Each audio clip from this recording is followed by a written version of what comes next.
Hello and welcome back to GoodKnit Kisses. I'm your host Kristen, and my friends with allfreeknitting.com and I would like to present you with the second part of decreasing the crown on your beanie or hat. And obviously you're going to want to have your 48 peg loom where it's already been decreased, and see part 1 if you haven't done that. We've moved it from 48 pegs with stitches down to just 24, so we're going to use our 24 peg loom, and I've pre-marked these with the colored pegs from just another loom. Just grab any other loom, and for every 6-1 you're going to mark a colored peg. On the last one I stitch marked number 1 peg. This one I just happen to already have it marked, and I had marked it on the number 6. It doesn't really matter, just visually it's easier to see the separation for you. So what we're going to do is take a scrap yarn. It's a contrasting color, and you'll see that I don't actually use a yarn needle.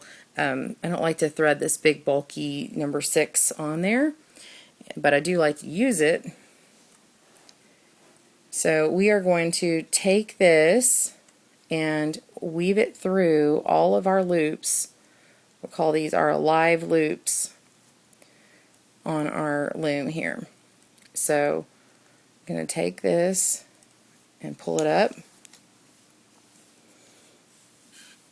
And we're going to get all that extra out of here. I'm going to go through and do that on every single one of these live loop stitches. Go all the way around the loom, and if your scrap isn't long enough, you can actually, once you get a couple of them on there, I like to keep the first one on. Go ahead and take a few of them off. I keep the first one on in case I start pulling it too much, so you can leave a little bit of a tail. So go ahead and start threading these through, come around, and we'll meet back up. Okay, I have threaded this through. You can clearly see my contrasting yarn, and all of these are now off the pegs. I'm just taking the last ones off. I actually like to keep these separated. I know if I was doing this cast off now, this is kind of how I do it in the same color yarn, and then we just pull this shut. I'm not going to do that right now, but we are going to pull this off the loom. You don't need your other loom anymore. So we've got all these threaded through nicely. Now you're going to have a little bit of some fabric sizing issue because this loom is going to be smaller than how big your hat is here. So you've got to have a little bit of patience. Start pulling that up through here.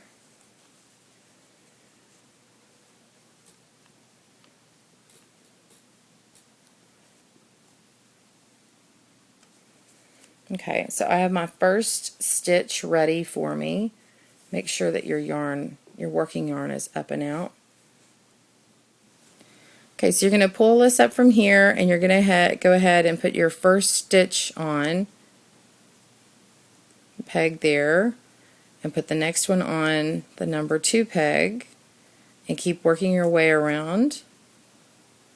Make sure not to skip any, because you've got to use every single peg.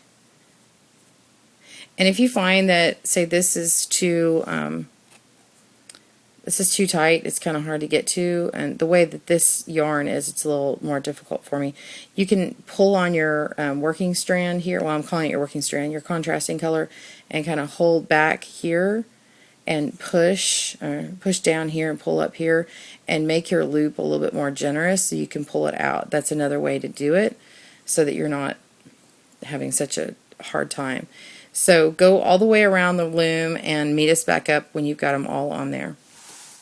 Okay, if you haven't paused it yet, just wanted to tell you, go ahead and make sure that you leave this on while you're putting it on the loom, because it can be so thick.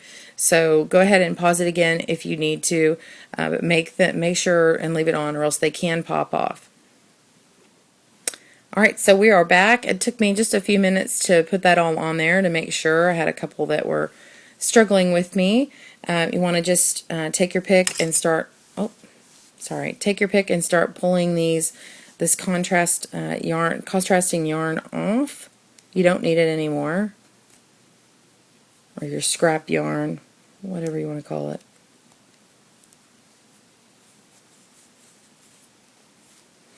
Go all the way around, come back.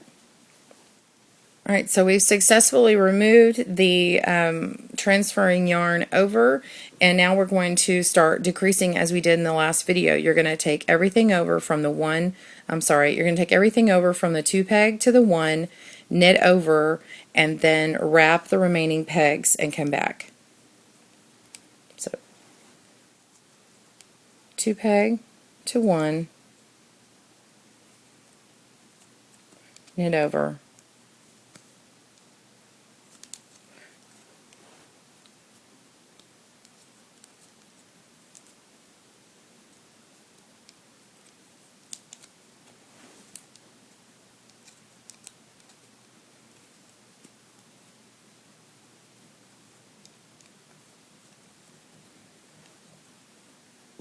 wrap your remaining pegs, and knit over.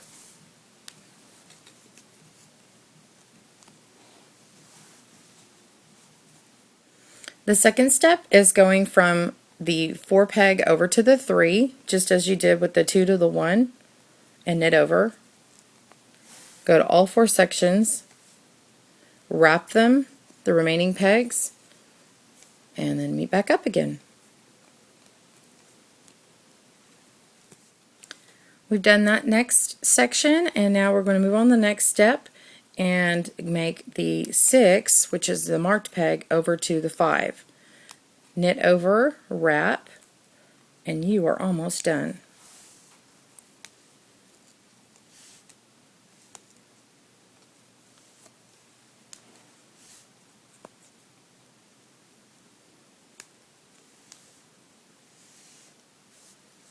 Okay, we are done. You have gone from your original 48 stitches down to 12. Every other peg should be wrapped here. Go ahead and take your working strand here, wrap it around your loom. Just go a little over once.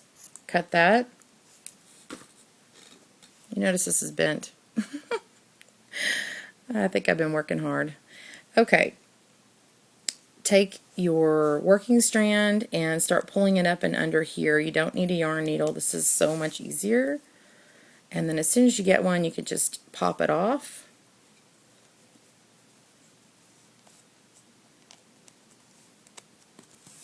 Pull that through, pop it off. I find it saves yarn that way. I don't like to waste yarn. I'm chintzy there. I like buying the nice yarn, but I like to save it. Okay. Oops, sorry, I'm hitting the camera.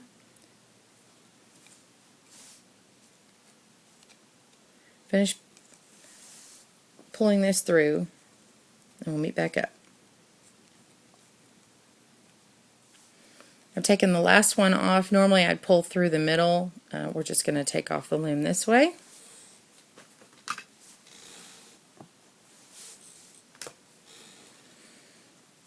And now you pull that tight. So pull that tight, flip your hat inside out.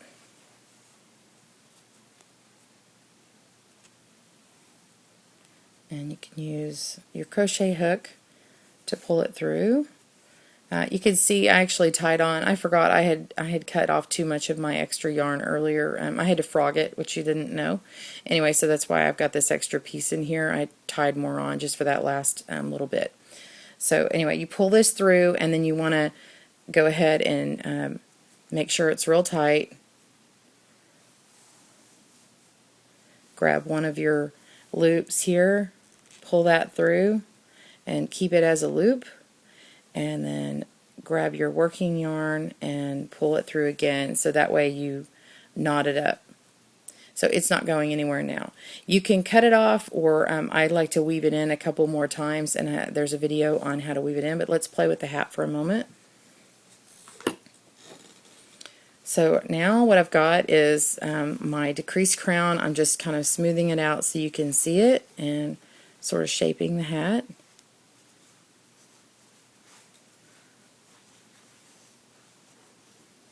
But you can see how it's really decreased this, and it's not this big bulky top. Do you see that? So this is my hat with the nice decreased crown. Now this one's going to be more of a newsboy style hat. This is a very large hat. I can wear this and have a lot of extra room inside. It's very warm, but you've got a nice flat top, so it's more flat than anything. So it's like a double decrease, a double decreased crown. So if you didn't do the other, it probably would have ended about here, and more of a beanie style. This is going to be more flat. So thank you for joining us again at GoodKnit Kisses and allfreeknitting.com. Happy looming!